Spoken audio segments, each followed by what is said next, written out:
안녕하세요. 저희 오랜만에 타이거 ETF의 이용재 팀장님 모셨습니다. 안녕하세요. 안녕하세요. 오늘 제가 팀장님 모신 건 그래서 긴급 특집으로 BBIG ETF에 대해서 네. 그럼 오늘은 BBIG 이거 4개 BB, 중에 네. 어떤 거 설명해 주시는 거죠? 첫 번째 배터리를 좀 설명드릴 거예요. 배터리. 제 개인적으로도 가장 확실한 테마라고 생각을 해서 또 4개 중에 팀장님의 원픽은 배터리다. 이 원픽 배터리에 대해서 좀 설명을 해주세요. 이 지수 자체에 대해서 관심이 많으신 분들이 좀 있어요. 한국거래소에서 내놓은 KLX BBIG K 뉴딜 지수와 그 밑에 이제 서브 섹터 4가지 지수에 대해서 간단히 좀 설명을 좀 드릴게요. 그러니까 정부가 올해 7월에 한국판 뉴딜의 비전을 담고 있는 지수를 야심차게 출시를 했고요. 지수를. 네. 9월 7일 날 발표했고요. 저희가 그 지수를 추정하는 ETF를 이제 10월 7일 날 상장을 시켰습니다.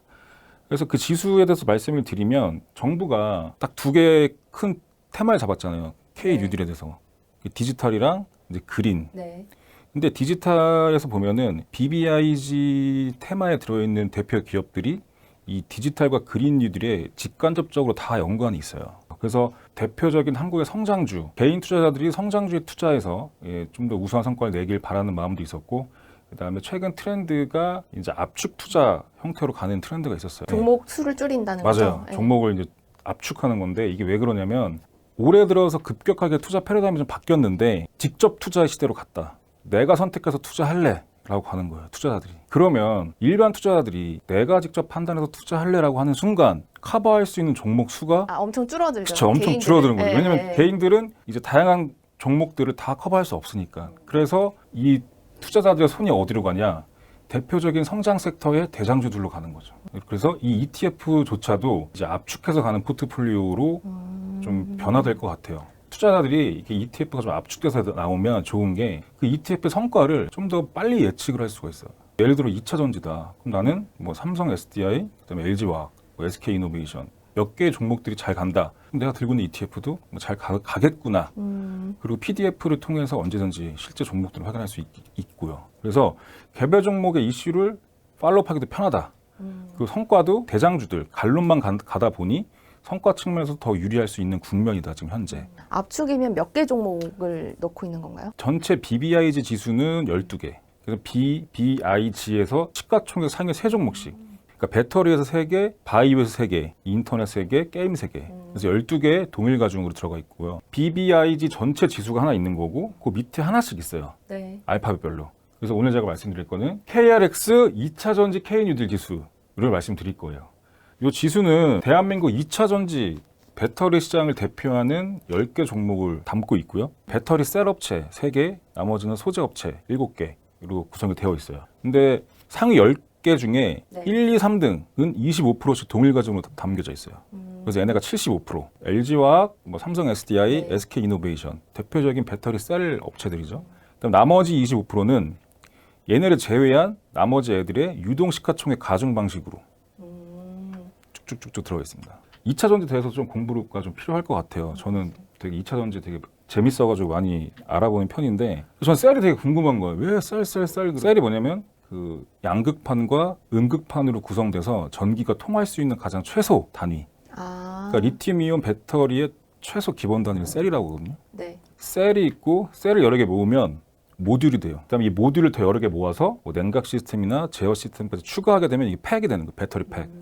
그래서 저희가 셀 업체라고 하는 거는 다양한 소재들을 갖고 와서 리튬이온 배터리를 딱 만들어내는 회사. 그래서 LG화학, 삼성 SDI, SK이노베이션 같은 회사들이 있는 거죠. 네. 뭐 중국에는 CATL도 있고 파나소닉도 있고 일본에는 그런 회사들이 있고 나머지는 다 소재 업체들.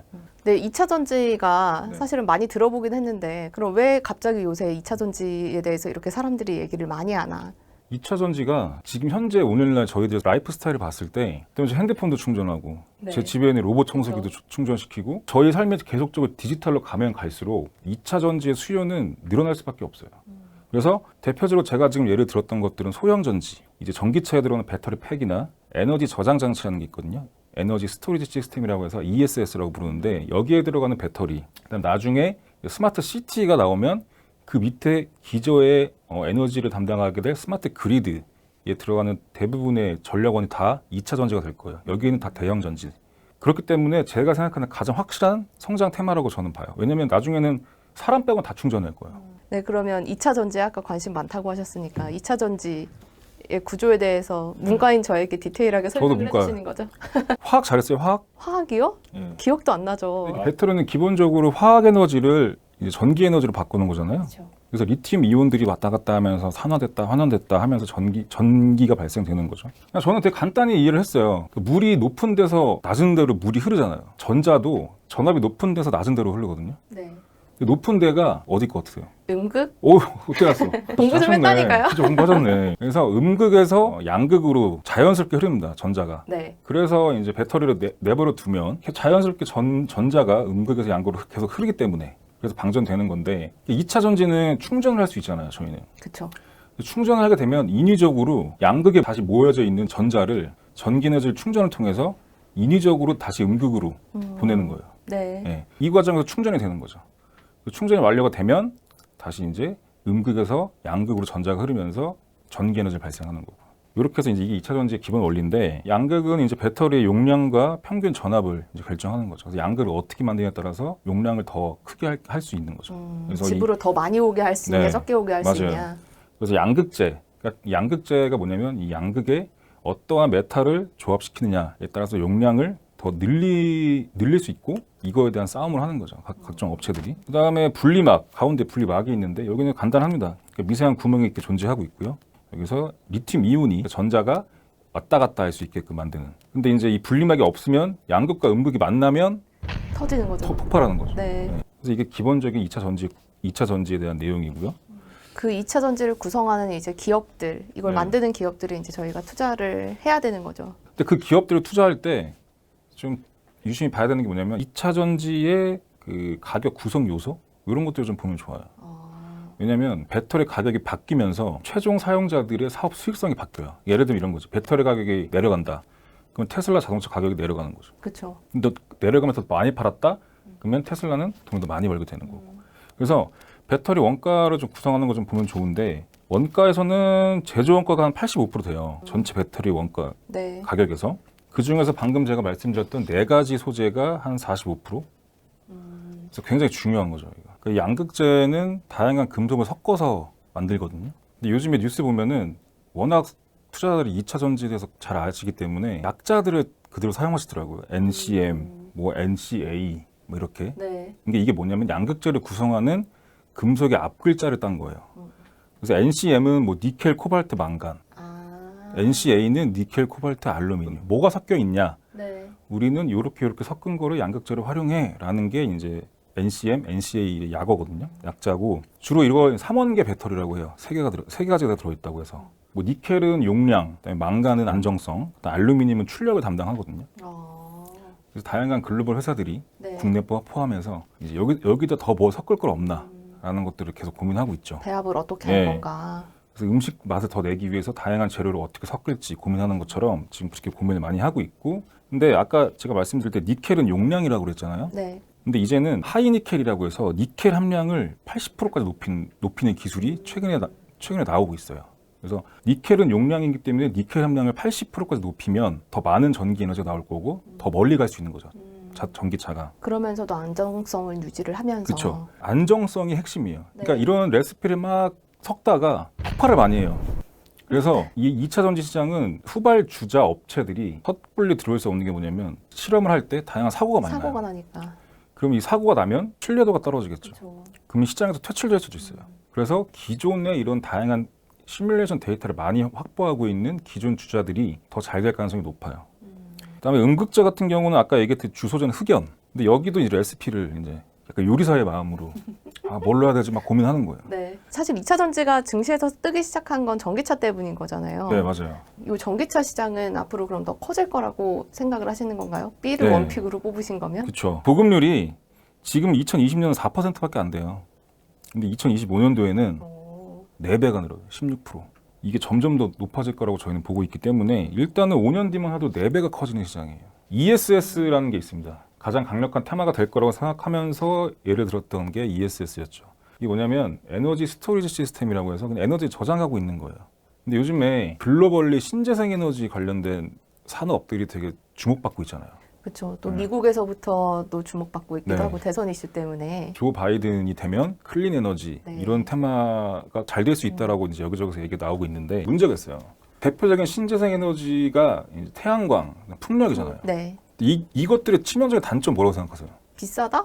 뭐 비싸기도 하죠. 네. 네. 그다음 날씨에 좌우돼. 맞아요. 이거 날씨 잡는다. 네. 계속 원하는 시간대에 전력을 생산할 수가 없는 거죠. 바람이 언제 많이 불지도 모르고 태양광이 언제 많은지 모르기 때문에 그쵸. 이 인류가 신재생 에너지를 가면 갈수록 에너지 효율화를 또 같이 높이려면 필연적으로 저장 장치가 있어요.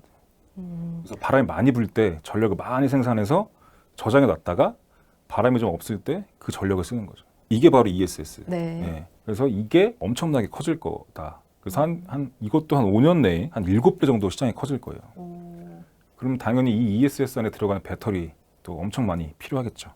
그래서 이런 것들은 무조건 필수적으로 갈 수밖에 없는 그런 호재다. 배터리를 여기저기서 많이 쓸 수밖에 없는 이유에 대해서 지금까지 얘기를 해주신 네. 거네요. 그렇죠. 그래서 이제 2차 전지 산업, 이 배터리 산업의 특성을 좀 저희가 알면 뭐 주식을 직접 투자하시거나 아니면 ETF를 투자하시기에 좀 도움이 될 것 같아요. 배터리 시장만의 그 특성이 있어요. 어떤 거예요? 제가 아까 잠깐 말씀드렸듯이 선발업체 중심으로 성장을 해요. 후발주자가 끼어들기가 좀 힘들다. 맞아요. 장벽이 좀 있어요. 네. 장벽이. 그러니까 되게 배터리가 그냥 양극, 음극 해놓고 연결시켜 놓으면 되는 거 아니야? 라고 할 수 있는데 그러기에는 아까 제가 얘기했던 양극재와 음극재의 레시피부터 해서 폭발을 감수하면서까지 다양한 실험이 필요하고 뭐 이런 것들이 후발주자들이 선뜻하기 어려운 거죠. 지금 이미 시장을 선점하고 있는 네. 기업들이 계속 더 잘 나갈 가능성이 있다. 그렇죠. 이게 약간 아날로그틱해요. 그러니까 섞어야 되니까. 네. 그러니까 요리를 저희가 디지털같이 할 수 없잖아요. 다양한 조미료를 먹어보고 맛없으면 다시 막 바꾸고 이렇게 하는 건데 2차 전지도 비슷하더라고요. 그러니까 아날로그틱한 실험이 계속 이어져야 돼요. 특히나 이제 글로벌 업체들도 다른 지역의 배터리 공장에 지으면 한 1, 2년 정도는 그 수율 관리가 안 돼요. 지역과 그걸 만드는 사람이 바뀌었을 뿐인데 첨단 기계적으로 기술이- 할 수 있는 게 네. 아니고. 첨단 기술이 뭐 새롭게 도입된 것도 아닌데 희한하게 이게 수율 잡기가 좀 어렵다고 하더라고요. 그래서 후발주자들은 더 어렵겠죠. 그 다음에 이런 거를 기반으로 해서 초격차가 계속 벌어질 것이다. 그래서 저희가 이번 KRX 2차 전지 K뉴딜 ETF의 압축으로 가져간 이유도 바로 이런 산업적 특성을 고려했기 때문이에요. 예. 상위 기업들과 아래 기업들의 그 그룹 간의 격차는 더 벌어질 네. 가능성이 많이 벌어질 것 있다. 같아요. 예.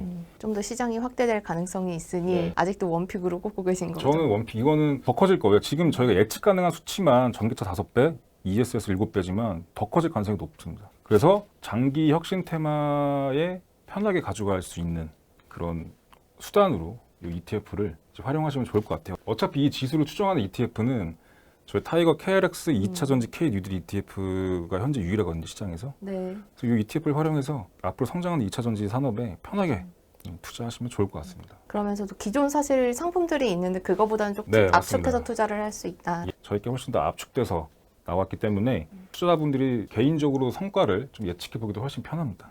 오늘 2차 전지에 대해서도 공부를 되게 많이 하신 것 같아요. 예, 저 지금 진짜 투자 많이 하고 있어가지고 개인적으로도 투자를 개인적으로 하고 있죠, 계셔서. 당연히. 예.